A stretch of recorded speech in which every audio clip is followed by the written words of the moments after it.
Yeah. Yeah. Yeah.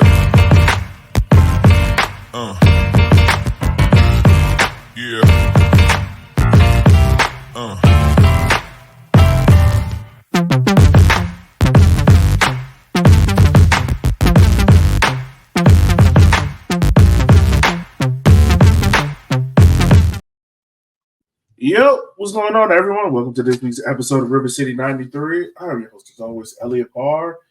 And as everyone, I am slightly irritated because of the performance we saw yesterday, which the striker ran a 9-round against us and scored a goal. And yeah, that was fun. All the excitement of a week and a half killed down the drain in 10 minutes. About just how England went out as well. Joining me on today's show is Matt. How are you doing, sir? Are you enjoying the misery of the English? I mean, that's good. So, sorry, I know we were going to record this a little bit sooner, but I showed up 10 minutes late. It seems to be the Richmond thing to do this weekend. Yeah, just disregard the first 10 minutes. Still doesn't see it before. Also joining us is Kate. Kate, man, I have to ask you, can this defense defend? Like, when is the earliest we will see a Richmond Kickers clean sheet? That's a great question. That's a really good question. Seeing as I just went back and checked, the last clean sheet that resulted in a result was against Christos. So I guess we just need to get back to playing lower league opposition, and then we might see. We got a clean sheet on Loudon. Maybe we just really need to do what all the crazy people want to move up a level. And that'll solve one of the two. We got to get out of League One. That's the answer. Yeah, at this point, it don't look like it. Yeah, y'all. Let's just go ahead and rip this Band-Aid off because Chattanooga certainly did. We spent 20 minutes. Right. We spent 20 minutes and I just ranted. And I gotta ask y'all, like, what is Darren not seeing or getting right with this defense? Like, is it miscommunication? Is it the pileup of injuries? Is it we're just not good enough as a defense as we used to be in years past? Like, what is it on the defensive side of the ball that is causing this team game after game to dig holes for themselves that they know they cannot get out of? I don't know if it's any one thing, and I think that's part of the problem. It's not like, it's just a glaring, spotlight on, oh, here's this thing. If this gets fixed, everything else will come through. I mean, I already made the joke once about it, but first 10 minutes of this game, not just the defense, but the whole team looks like they're still on their vacation from after the Madison game. Like the first goal should never happen for so many different reasons. First minute, not even 45 seconds in, like you can't be laser focused. It was he literally threw a 9-round. That's the part that's pissing me off.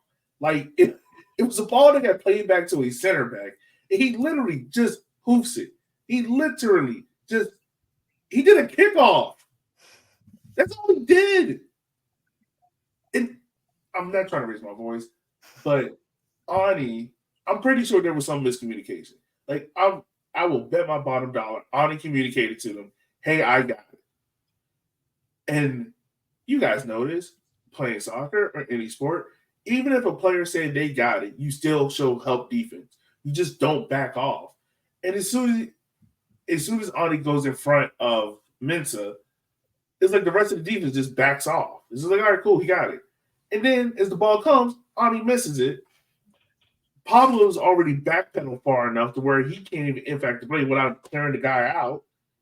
And he just scores. And it's just like, yo, first of all, who's pressing the center back who you just hoof along? Second, where's the help defense to help Ani out in case, and when he does misses it, like, it's like everyone's trying to do their own job, but no one's working with each other to help clear it out. And we've seen this multiple times over and over and over and over again. I'm sorry. I'm so frustrated. No. No. And to me, that should have been Ani should have been called off the ball, even though Ani said he had it. He's backing up, like he doesn't have the visibility of the full field that Jara does from behind where the ball's coming in. So the fact that Jara even listened to Ani and didn't say mine anyway, he could have grabbed that out of the air. He could have snatched that out of the air easily if he just committed to it. I don't know why he listened to Ani, because Ani doesn't have the visibility that Jara does. So to me, it's also frustrating that keeper was in the better position. He easily, if he doesn't back up those couple steps, grabs that out of the air, play dead.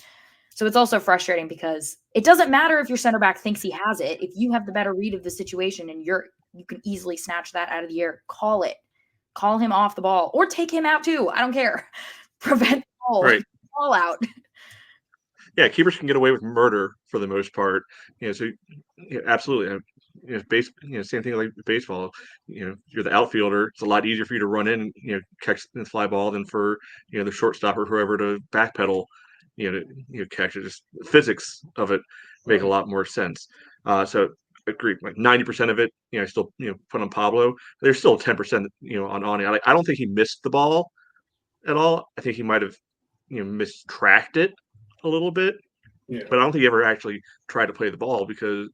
But the other thing he didn't try to do at all was play the man, because I don't think he had any idea that Mensah was there. Just bearing down on him, getting ready to run right past him. He looked like he thought he had all the time in the world, all the space in the world. It was just going to be simple. So that's a little bit on Ani for awareness. A lot of it on Pablo for not telling him that, hey, there's a guy who's a lot faster than you, getting ready to bear down on you. Like, okay, even if you can't get to the ball, adjust your run 2 steps to the right, make him take a longer route to be able to get to the ball himself, and that might buy Pablo that extra second he needs, even accounting for the initial back pedal from the initial, we'll give them credit for of the initial communication that ultimately went awry. It still steps down to like miscommunication. Like, once again, right. And the other infuriating thing about that is those are supposed to be the 2 leaders in the back who can't, get their stuff straight 1 minute into a game. Like we've been hearing so much talk about, it's going to be so much better when Ani, gets back there because he's going to be able to provide the leadership. He's going to be able to, be that calming presence, for the guys. And then this. I think. Yeah, my fault. Okay, you can go. No, you're fine. I think one of the also frustrating things is like your question earlier, Elliot, about like what's the fix here, and we've been saying, when Ani comes back, we'll have Barnathan and Ani as our center back duo. Obviously, Darren still wants Griffin in the team, like is preferring Griffin to an Ani Barnathan center back partnership, and he's moved Barnathan up to DCM. That's fine. But what was our issue last season? Defensive burnout. We did not have rotation. So now I understand that it's very, I think Barnathan has played well. I think the Madison game, he played well in that role. I don't think it's in a vacuum a problem to have all 3 of them on the field. But in the context of a defense that's leaking unnecessarily goals off of a season where mental weakness and and lack of depth in the center back role was the main contributing factor to the awful back half of the season. The fact that you're setting up your team to put all 3 of your center backs on the field, it feels like a short-term thinking. I know you want to get your best players on the field, but also we've seen how lack of depth in the center back role can compound defensive problems. So I also don't quite get the long-term thinking about having all 3 of your center backs starting every game, including one of them technically out of position to make it happen, when then you don't have another center back to bring on. So we thought, Ani will be back and it'll fix the defense. We'll have our 2 senior center backs. And instead now we have a center back who's never played with Griffin Garnett before, playing center back with a center back he's never played with before, in front of a goalie he's never played with before, and instead of the 2 play, like it feels like it's created a new problem where now you have to redevelop the chemistry of your back line from the middle of the season onward, when we thought we were just going to go back to the defensive partnership from last season with the pre-built chemistry. So I don't quite see what the the logic is beyond best players all at once right now, because it's honestly also hit or miss whether that's working.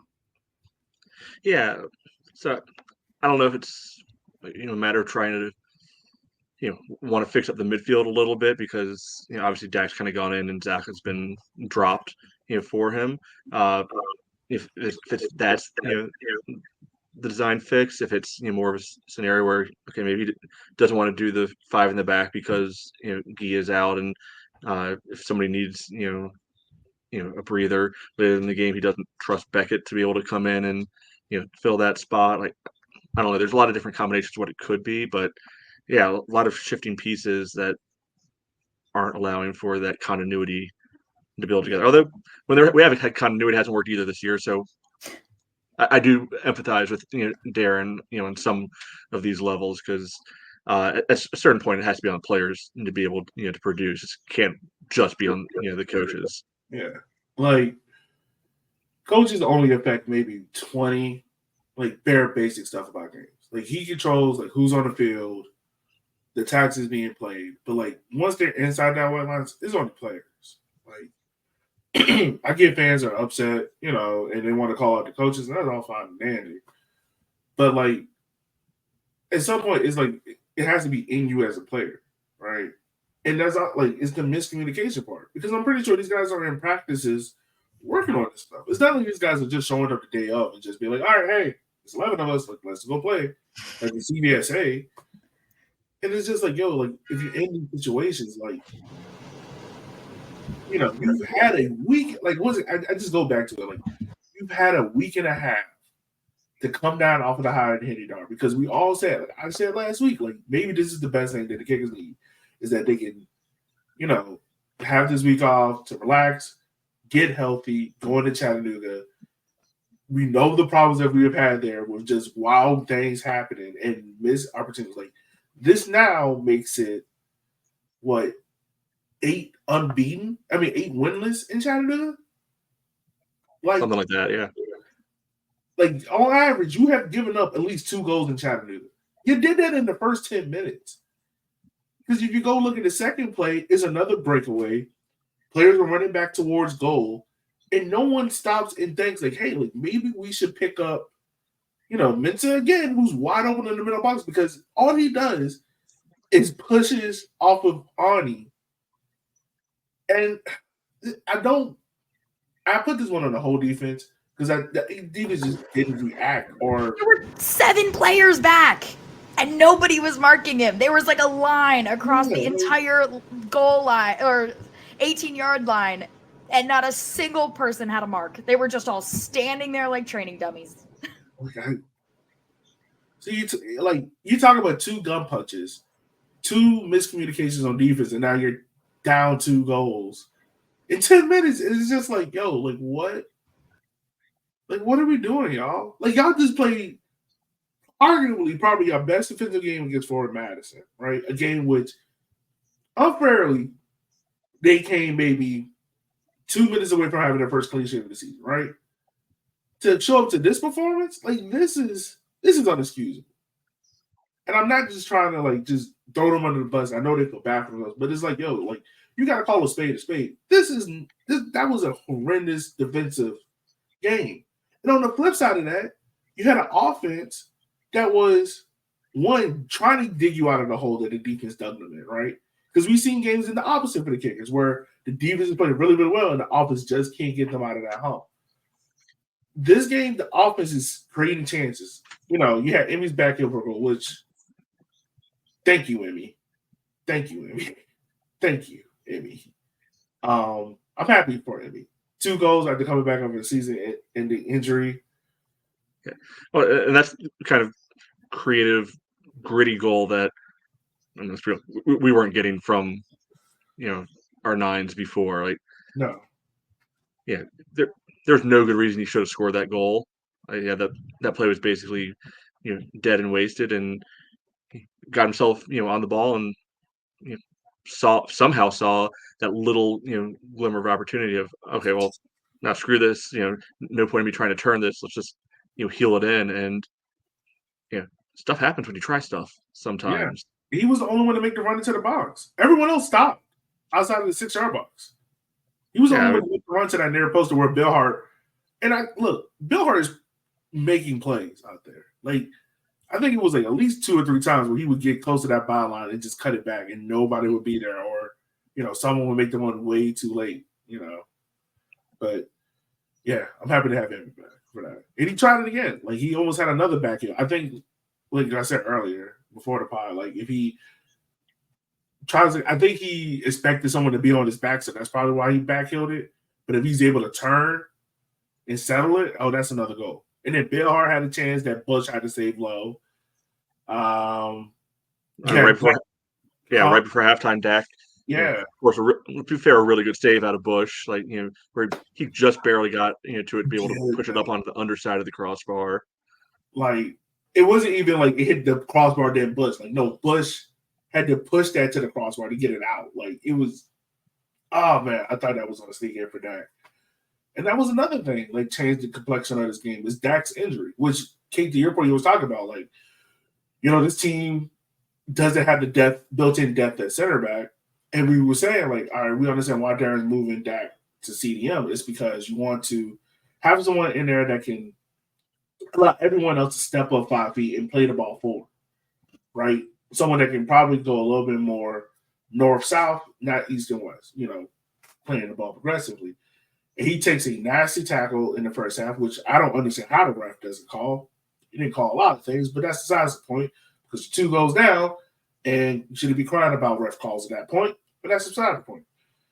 And he comes off at the 45-minute, and it just changes the whole complexion, because Richmond in the second half couldn't – it's not the fact they couldn't get on the ball like that, but it didn't have the same bite to it. You know what I'm saying? Like, it didn't have the same, like, all right, let's thrust it, let's get it forward, as it did in the second half, Because in the second half, it just felt like, as the third goal would, like, when you rush, bad things happen. And that's what happened on the third goal. Like, they rushed. You have Pablo collecting the ball, playing it out to Zaka, and Zaka's lifted his head up to look to see where he can play this ball to. But as he's doing that, the ball gets stuck underneath his foot. You have a Chattanooga player charging out on him who nutmegs him, and then plays an easy land for the Chattanooga attacker. And this whole game is just compounded by miscommunication, man. Like, something just isn't linking up where this team is communicating, right? I'm just baffled. I'm just mystified by it. I just am. I don't get it. Yeah, I mean, the third goal, I mean, in a vacuum, it looks bad, but that's also a point where there's maybe a minute left on the clock. Yeah, trying to get up and moving, something nice and quick. I think yes, you talking a little bit of a bad spot, but at the same time, like, you got to go at some point. So it didn't not work out, but I at least understand the idea behind it. Yeah, and I can I can live with the third goal, because at that point, like, you're down. It's no different between losing 2-1 versus losing 3-1. Right. It's just, like you said, it's the way how it happens. But I'm pretty sure if Jar has that ball back, he's just going to punt it long instead of just rolling it out in front of the 6-yard box. It was a goal kick, I think. Was it a goal kick? Pretty sure. Maybe it was. Either way. But it is frustrating because, to your point about the creating the opportunities, there weren't that many, like, shots on target in the second half, but obviously, like, especially when Joao came in, he was sort of added a little bit of a spark. But that goal line clearance, I think the game looks very different if you snag, an equalizer there, because there at the end, that goal also exactly comes because Richmond are really trying to move the ball, get the ball up the field, trying to go for that equalizer. Whereas if it's 2-2, maybe a point is better than nothing. And so you're not rushing, you're not making those, You're not snatching at flaws. Right. So it's frustrating because obviously I know that the narrative that had just happened to Chattanooga at Spokane, it's obviously all the commentator could talk about was how they were allegedly robbed at Spokane. So then to have the same thing happen in this one, you got to wonder, does the ref know about that? Is the ref aware of the fact that this team is about to write a letter to the league complaining about the decisions that have gone against them, or whatever they've decided that they're the only teams that have been affected by bad officiating in this league?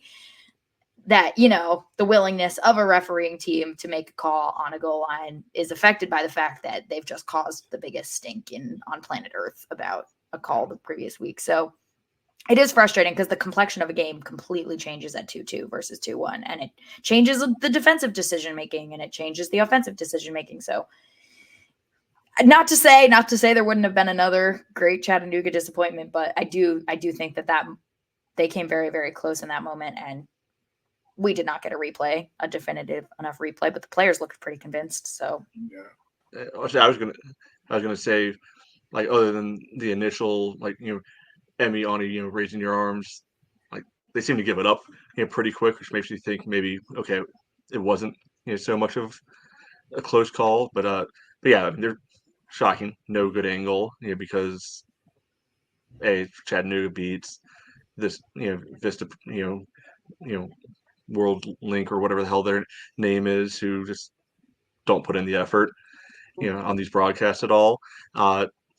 So not surprised. I mean, perfect world would be nice to have like goal line technology, yes, but I mean, come on, look at some of these places. We're playing on the road. I think they got a long way to go before anything technology is coming into those stadiums. Right. Yeah, I think it's it's very fair. I think also, but that also speaks to one of my ongoing points, is that this team is not annoying enough. Like, annoying players and annoying teams, unfortunately, get results. Like, it pays to be annoying. And this is a team of guys who you could also pick up a yellow for complaining too much. And so they might have that calculus in their head. Like, if the ref's already made the call, they're not going to go back and undo the call if I yell at them 5 minutes later. A lot of teams would yell at them 5 minutes later either way, even though obviously it's not going to get you absolutely anywhere. Because if play continues, like, he's not calling it back. Like, they're not be like holding their hands up and saying they made a mistake. So Only just got back. They have some yellows they can eat before they're yellows to spare. But they're not like, that's not the ethos of this team, which some pure-hearted, some bleeding heart, people will love to say, oh, it's really great to see a team who plays honest. That's great. But honesty, we've seen time and time again, does not win you games and does not earn you advantages. No, you don't get a medal at the end of the season for being like the team that complains the least or the team that flops the least. Like, it's just the points on the board. So there are some opportunities where I think this game, especially with how Chattanooga played, there were a lot more opportunities to serve that right back. And sometimes this team is just a bit too honest, and it does end up hurting you. Yeah. So I mainly just talk about the defense, because I don't get this defense, man. Mainly talk about the defense. This game is behind us now, but what does Darren need to do to improve this defense? It can't be fixed, right? This defense are who they are at this point. What can Darren do to improve it and try to get to a point where it's not just leaky? Because right now they're leaking in 1.8 goals a game. The only teams that are worse to us are Chattanooga, Lexington, Fuego, and they're at the bottom of the table with us. So how does Darren improve this defense? Because right now you're missing Dak for a considerable amount of time. Gee's been in and out of the lineup. You have a 17-year-old center back that's been playing well. I'm not going to deny that. Simon Fitch and Maxey and Nathan On. I mean, like I said, I don't think there's an easy fix, short of getting new guys, which we know this team can't do. Right now, like, I mean, there's a lot of things you could do. You could play like ultra negative, just, play 9 behind the ball, all the time. Really, try to fix the defense that way and sacrifice attack completely. That would fix the defense. It wouldn't fix team, but it might fix defense. Yeah, you could just say screw the defense and say, all right, only way we're going to do anything is go all out attack, and just play 6-7 attackers and say, all right, well, good luck, defenders. See what happens. Yeah. I guess if this is the new look, I mean, if Barnathan's now just gotten injured, then okay, no new look. But I think, and I said this last year about the midfield, is that I in my humble opinion, changing the lineup every week does not work long term. I think there's tactical adjustment that could be made based on your opponent. I think that's one thing. I don't always see the changes being specifically tactical. That's due to injury, because when you got guys dropping in and out of the lineup, it's like, well, hey, In fairness, there's the same starting 11 as the Madison game, and these guys no-showed first 10 minutes of this game. Yeah. Yes, it is the same. Yeah, that's fine. That's fine. But I would like to see them play again. Like, is it too much? Like, sometimes I think also there's been so much. Like, again, Nathan Ani has played how many games with Griffin Garnett? Probably 3, I guess, because three. And he missed preseason. Yeah. So how many games has he played with Pablo Jara? 3. Like, so not again. I think there's a lot. They're still professionals. They need to be able to turn up. But it's sort of like we had one defense that we kept saying was temporary. We're playing a kid, like all this stuff, and now all of a sudden our defense has changed again, and now we've got Barnathan playing DC. And it's all different now. And it's like, okay, so now we're doing this now. Don't change it again. Like, give your play, like if you feel that this is a good lineup, maybe give your players a little bit of time to build some consistency with each other. Because again, Griffin is 17 years old. So playing with a completely, like, Ani and Barnathan are 2 different center backs. They have different attributes, different qualities to them. So it is an adjustment period for someone like Griffin to now have a different center back partner than the person he's been basically being mentored by. Yeah, he was just playing with Guy for a minute, right? No, was it Dak and Guy? And no, and then they did the back 3 for a hot second where all 3 of them were playing center back. Like, oh my God. It's been so many combinations. I understand that there's been like personnel, but your defense is changing every week, like, I totally hear what you're saying, Kate. I mean, at the same time, like, thinking, Darren's mind, like, shit hasn't been working, all season, and I think he's, just in a very tough spot, because if he keeps, doing the same thing over and over, and team keeps playing like crap, we're gonna, be like, why you keep rolling the same, thing out over and over again? Not try, different guys. Just trying, different guys, and sometimes it works. More often it's not working. So I totally hear you with, like, hey, let's work to try to build some consistency. Let's find our 11 or 12 guys and roll with them. And honestly, I think it's probably, barring the injury things, I think there is a clear, at least Darren, clear top 12 guys on this team, because you could even see with the sub patterns, who he went to right away and who he tried not to go to if he could help it. Yeah. No, I think that's fair, but I think we all thought we were going to be seeing Barnathan and Ani, and I guess we're not going to be seeing Barnathan and Ani. That's no longer of interest. So, okay. It's hard for me to know what the solution is, because it doesn't necessarily feel like Darren knows what his solution is. I think that's the theme of our whole conversation here is there a solution to this other than we need different players? Yeah. I mean, that center back pairing has been very good, but one of them has gotten injured. I think the main thing that has been injuries. So I can understand needing to fill in a gap, but then when you've got your guys back, then not doing it. Yo, what did these guys do in preseason? Like, were they doing Marine training? Jesus. And I mean, so that is sort of fair. Like, you can't. Also, some of this has to go on the coaching staff, because, like, if we see that most of the mistakes that we've seen have been caused by individual errors, like, that's on you, the coaching staff, where in practice you have to stamp that out, right? Because it's either one or two things. Either you're seeing it and you're ignoring it for the short-term benefit of like, all right, I don't have no one else to play. Like, I just got to ignore this. Or you're not recognizing it and you're unable to see like what's going on, right? Like it's either one of those two approaches. So like as much as we're going on the players for this, like it still has to go into the coach's hands for the day-to-day stuff because it's like, all right, you're like your defensive principles shouldn't change too much, right? I get it, like players are injured, guys are out hurt, but like the core crux of what you want to do defensively, like do you want to be as an aggressive gritting around kind of defense? Okay, if not, like, are you going to be a conservative, build it out of the back defense? Like, those things shouldn't change. But any player that comes into that spot should know what to do. And it's like you just have a lot of guys doing their own thing, trying not to be the crux of the problem as well. Like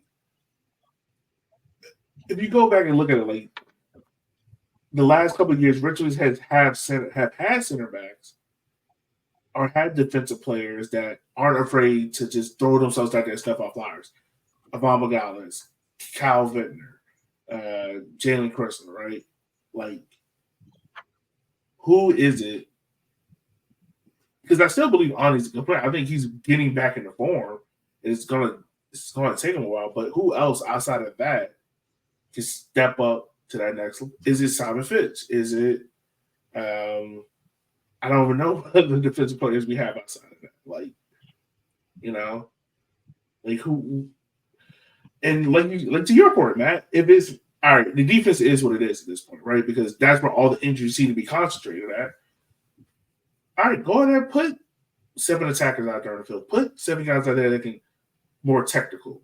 If like you're not gonna have Dak in midfield, and you're gonna have a midfield of Zaka and Vaughn out there, like, all right, maybe we sacrifice Maxey and put someone else out there. Put Landon or put Justin Sukai or something. Like I'm just really frustrated about this game because it's like it's like a 6-pointer. Like we all knew the importance of this game, right? We knew what this could mean if this team got a draw out of it or if they got a win out of it. And it's like you wasted that in the first 10 minutes because of piss poor communication. Like you guys had it's no excuses. Like you guys had a week and a half to fix this. I wouldn't say we're gonna have to fix it. I'd say we're gonna have to prepare. I mean, you're right. We're gonna have to prepare for this. Mm-hmm. And you guys got punched in the mouth twice. Right. Well, I think the thing I'm more willing to put on the coaching staff for this specific game is the guys did not look like they were ready for the amount of speed that Chattanooga had, right? And that should not be a surprise. Like Chattanooga's front lines, they're just speed merchants. They got this team got absolutely done by like that against NoCo, a few weeks ago, as well. Like, so all right, we don't have burners, on this team. Like what's done is done there, but how can you play around that? Because you look at the table, other teams aren't having trouble shutting down NoCo and Chattanooga, and they're not all track stars as well because we've watched the other games and they're not doing this to us. So like 30 seconds in the game, how are we getting beat for speed right over the top? How later in the game is I don't remember if it was Marsh or somebody else just going on a 60-yard sprint up the near touchline and just burning past multiple Richmond players. Like, that's maybe on the preparation side where I might wonder like what was the thought process ahead of time. I think a lot of it is this is what this team is going to be for the rest of 2024, and there's not a magic fix. Yeah, it seems like something that has to be addressed in the offseason. But yeah, it'd be nice to have some more fast players too, because if nothing else, they're exciting.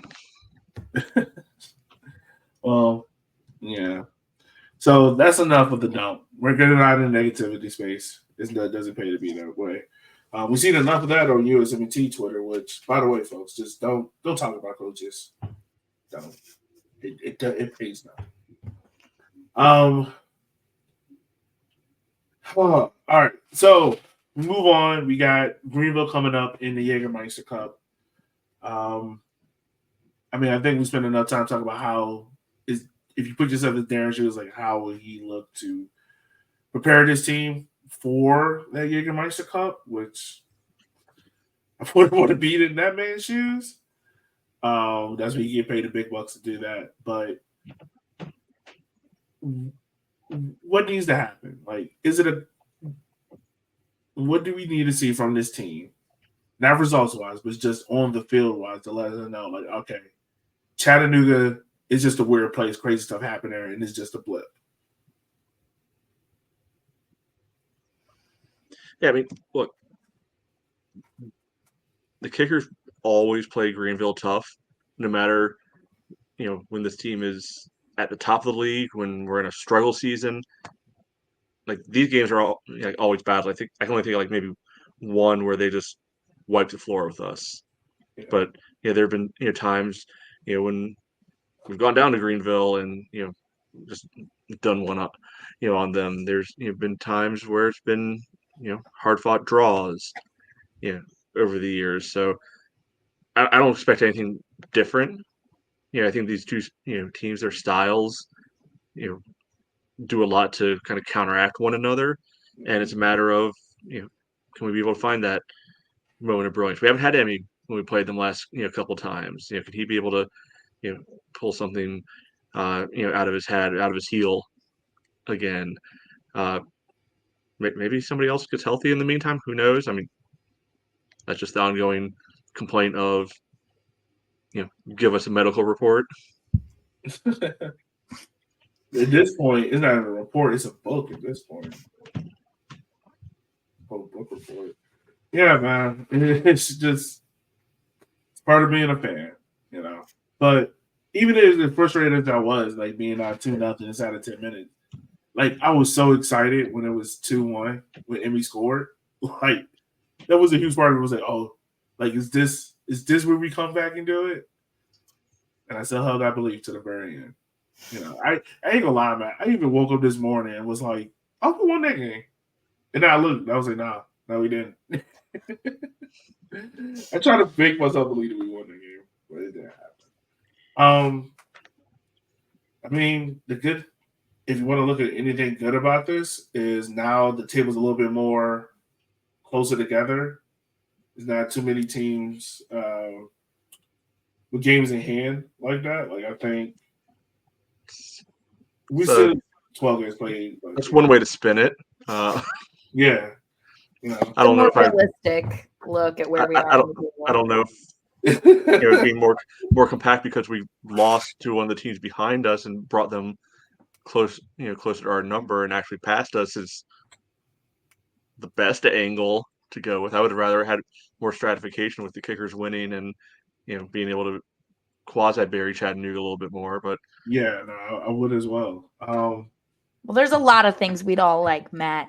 We don't always know what we want. Thank you, I was never going to want for that lesson. I'm very used to disappointment. Yeah. We're like the English in that way. Sorry, had to get that in there. Apologies to all of our dear English listeners, if there are any of you. Yeah. We love you. We just hate your team. At least Neil had one happy day this weekend. Neil and Carlos Alcaraz had a happy day. Yeah, man. I think yeah. Neil had a good day. Who else? Bill Hart had a good game. Emmy, of course. I love that Argentinian. Yeah, we'll have to see. We've got our whole Argentinian squad. We'll have to see if they have a good day. Yeah. A good night. Oh, man. All right. This is the only bad vibe podcast you get out of us this year. The rest are going to be somewhat. I will not promise that. Toxic positivity is coming.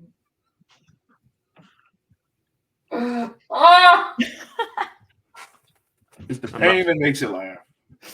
It's over, right? Is that over for the season, at least away at Chattanooga? No, well, yeah. Yeah, it had to be. Yeah, we've gone down there twice now. Yeah. The next A time win we'll is a see win. them is October. That's 19th. a win in itself. It's over. Madison is over. Chattanooga is over. Chattanooga away is over. Hey, look, I can't deny what I said either. Like, if we win the Henny Derby, like, I'm cool making 8th place in the playoffs. There's still hope. We just got to get to 8th place. Yeah, that's the thing. That is to go get to 8th, to sneak in. I'm with that. Yeah. Anything else before we wrap up today's show? Also, shout out to a couple players made team of the week. Darren got coach of the week. Shout out to him on that. I think Dak, Bill Hart, Emmy, someone else. I'm forgetting. No, I don't think Emmy did. Emmy did it? Okay. Someone else made team of the week. I know it was at least 4 players, right? I think Chandler was one of them. Yeah, Chandler was one of them. He was on the bench, yeah. Okay. Yeah, so shout out to those guys for making that, man. And also shout out to what's his name? The medical personnel guy. I think he just left the squad as well. Did you go? Yeah.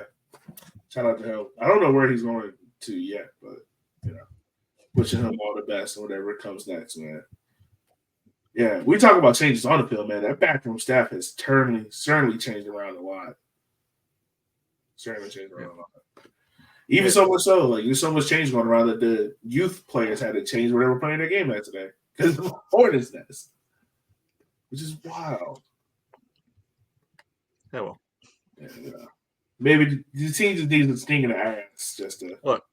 Sometimes you just got to have a strategic partnership with Randolph Macon, and that's what we're going for. Yeah, there you go. Build that pipeline, baby. Mm-hmm. Build that pipeline. All right. Anything else from y'all before we wrap up? Look, it could be worse. We could be Lexington. That's true. Yeah. At least we're living up to the expectations we had. Lexington just isn't living up to anything. It's just bad. But it's funny. Lex go. Stop. Hey, well, we got them twice still, so hopefully we can, bank our Lexington points like the rest of the league is. You know what? Let me see. Because I asked this question on Twitter. When do you guys think the first clean sheet is coming? Like what game? Let me look at the schedule real fast. Because I got July 27th. It's the first clean sheet. Away at Lexington. Yeah. Like, just the odds of it, that would be the first clean sheet. Give me August 10th, home against Tormenta. Okay. I don't think they're any good either. Yeah.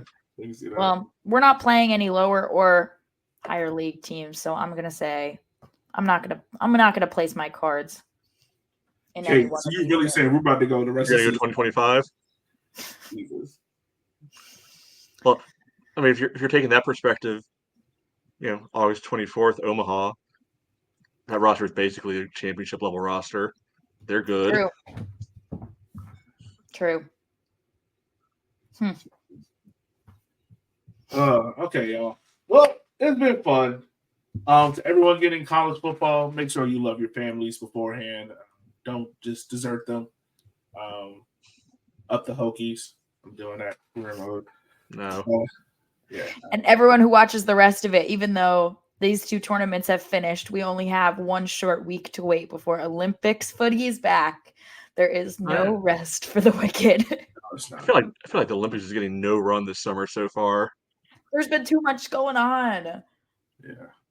Yeah. This has been like a horrible summer of soccer. Like this just proves that players play too much. Like we need to shut down the world again. Someone unplug it and plug it back in. Let's just do that. All right, but with that being said, folks, we just want to say thank you for taking the time of your day for listening to us cry, complain. It's all hard feelings, but we'll be home again this weekend. So we get to cheer, laugh, enjoy it, and cheer on our ruse, which we always will do. So with Tiki that, tailgate. Bring your grass skirts. Bring your Hawaiian shirts. Oh, yeah, that's right. It is a tiki tailgate. There you go. Yeah, make sure you do that. So with that being said, folks, as always, we'll holler at you guys next time. Be easy and be safe.